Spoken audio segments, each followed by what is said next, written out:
Chapter 10. Summer is the best time on the island of the Blue Dolphins. The sun is warm then, and the winds blow milder out of the west, sometimes out of the south. It was during these days that the ship might return, and now I spent most of my time on the rock, looking out from the high headland into the east, toward the country where my people had gone, across the sea that was never ending. Once while I watched, I saw a small object which I took to be a ship, but a stream of water rose from it, and I knew it was a whale spouting. During those summer days, I saw nothing else. The first storm of winter ended my hopes. If the white men's ship were coming for me, it would have to come during the time of good weather. Now I'd have to wait until winter was gone, maybe longer. The thought of being alone on the island while so many suns rose from the sea and went slowly back into the sea filled my heart with loneliness. I had not felt so lonely before, because I was sure that the ship would return as Mata Sahib had said it would. Now my hopes were dead. Now I was really alone. I could not eat much, nor could I sleep without dreaming terrible dreams.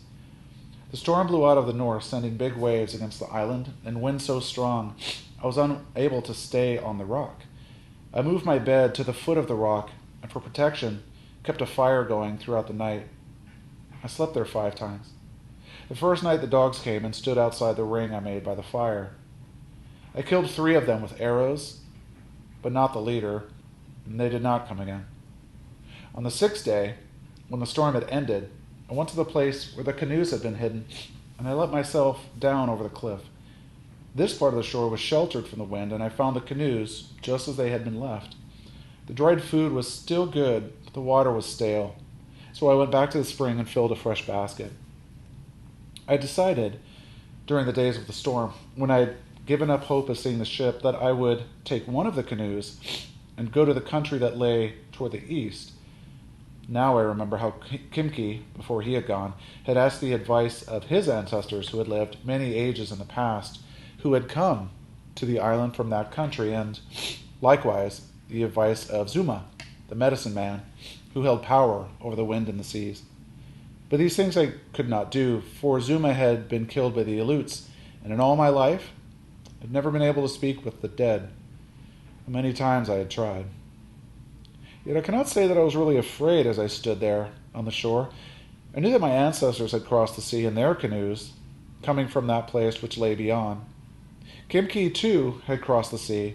I was not nearly so skilled with the canoe as these men, but I must say that whatever might befall me on the endless waters did not trouble me.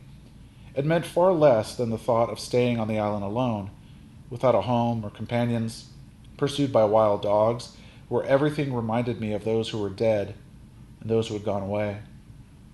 Of the 4 canoes stored there against the cliff, I chose the smallest, which was still very heavy, because it could carry 6 people. The task that faced me was to push it down the rocky shore and into the water, a distance 4 or 5 times its length. This I did by removing all the large rocks in front of the canoe. I then filled all these holes with pebbles, and along this path laid down long strips of kelp, making a slippery bed. The shore was steep, and once I got the canoe to move with its own weight, it slid down the path and into the water. The sun was in the west when I left the shore. The sea was calm behind the high cliffs. Using the 2-bladed paddle, I quickly skirted the south part of the island. As I reached the sand spit, the wind struck. I was paddling from the back of the canoe because you can go faster kneeling there, but I could not handle it in the wind. Kneeling in the middle of the canoe, I paddled hard, and I did not pause until I had gone through the tides that run faster on the sand spit. There were many small waves, and I was soon wet, but as I came out from behind the spit, the spray lessened and the waves grew long and rolling. Though it would have been easier to go the way they slanted, this would have taken me in the wrong direction. I therefore kept them on my left hand, as well as the island, which grew smaller and smaller behind me. At dusk, I looked back. The island of the Blue Dolphins had disappeared. This was the first time that I felt afraid. There were only hills and valleys of water around me now. When I was in a valley, I could see nothing, and when the canoe rose out of it, only the ocean stretching away and away. Night fell, and I drank from the basket. The water cooled my throat. The sea was black, and there was no difference between it and the sky. The waves made no sound among themselves, only faint noises as they went under the canoe or struck against it. Sometimes the noises seemed angry, and at other times like people laughing. I was not hungry because of my fear. The first star made me feel less afraid. It came out low in the sky, and it was in front of me, toward the east. Other stars began to appear all around. But it was this one I kept my gaze upon. It was in the figure that we call a serpent, a star which shone green, which I knew. Now and then it was hidden by the mist, yet it always came out brightly again. Without this star, I would have been lost. For the waves never changed. They came always from the same direction and in a manner that kept pushing me away from the place I wanted to reach. For this reason, the canoe made a path in the black water like a snake, but somehow I kept moving toward the star which shone in the east. The star rose high, and then I kept the North Star in my left hand, the one we call the star that does not move. The wind grew quiet. Since it always died down when the night was half over, I knew how long I had been traveling and how far away the dawn was. About this time, I found that the canoe was leaking. Before dark, I had emptied one of the baskets which the food was stored and used it to dip out the water that came over the sides. The water that now moved around my knees was not from the waves. I stopped paddling and worked the basket until the bottom of the canoe was almost dry. Then I searched along, feeling in the dark along the smooth planks, and found the place near the bow where the water was seeping through, a crack as long as my hand and the width of a finger. Most of the time it was out of the sea, but it leaked whenever the canoe dipped forward in the waves. The places between the planks were filled with black pitch, which we gather along the shore. Lacking this, I tore a piece of fiber from my skirt and pressed it into the crack, which held back the water. Dawn broke in a clear sky, and the sun came out of the waves. I saw that it was far off on my left. During the night, I had drifted south of the place I wished to go. So I changed my direction and paddled along the path made by the rising sun. There was no wind on this morning, and the long waves went quietly under the canoe. I therefore moved faster than during the night. I was very tired, but more hopeful than I had been since I left the island. If the good weather did not change, I could cover many leagues before dark. Another night and another day might bring me within sight of the shore to which I was going. Not long after dawn, while I was thinking of this strange place and what it would look like, the canoe began to leak again. This crack was between the same planks, but it was a larger one and close to where I was kneeling. The fiber I tore from my skirt and pushed into the crack held back most of the water, which seeped in whenever the canoe rose and fell with the waves. Yet I could see that the planks were weak from one end to the other, probably from the canoe being stored so long in the sun, and that they might open along their whole length if the waves grew rougher. It was suddenly clear to me that it was dangerous to go on. The voyage would take 2 more days, perhaps longer. By turning back to the island, I would not have nearly so far to travel. Still, I could not make up my mind to do so. The sea was calm, and I had come far. The thought of turning back after all this labor was more than I could bear.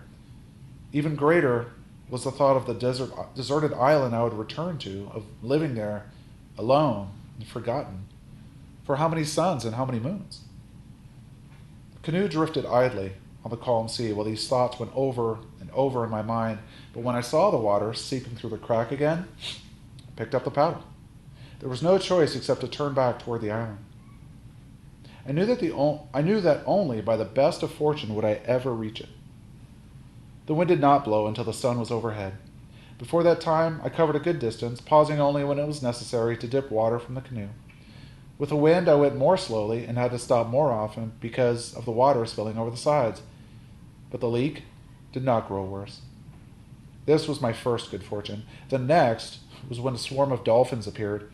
They came swimming out of the west, but as I saw the canoe, they turned around in a great circle and began to follow me. They swam up slowly, and so close I could see their eyes, which are large and the color of the ocean. Then they swam on ahead of the canoe, crossing back and forth in front of it, diving in and out, as if they were weaving a piece of cloth with their broad snouts. Dolphins are animals of good omen. It made me happy to have them swimming around the canoe, and though my hands had begun to bleed from the chafing of the paddle, just watching them made me forget the pain.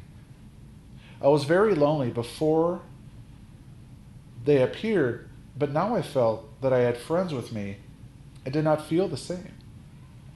The blue dolphins left me shortly before dusk. They left as quickly as they had come, going into the west. But for a long time, I could see the last of the sun shining on them. After night fell, I could still see them in my thoughts, and it was because of this that I kept on paddling when I wanted to lay down and sleep. More than anything, it was the blue dolphins that took me back home. Fog came with the night, yet from time to time I could see the star that stands high in the west, the red star called Magat, which is part of the figure that looks like a crawfish and is known by that name. The crack in the planks grew wider, so I had to stop often to fill it with fiber and dip out the water. The night was very long, longer than the night before. Twice I dozed, kneeling there in the canoe, though I was more afraid than I had ever been. But the morning broke clear, and in front of me lay the dim line of the island, like a great fish sunning itself in the sea. I reached it before the sun was high, and the sand spit and its tides bore me into the shore. My legs were stiff from kneeling, and as the canoe struck the sand, I fell when I rose to climb out. I crawled through the shallow water and up to the beach. There I lay for a long time, hugging the sand in happiness. I was too tired to think of the wild dogs. Soon, I fell asleep.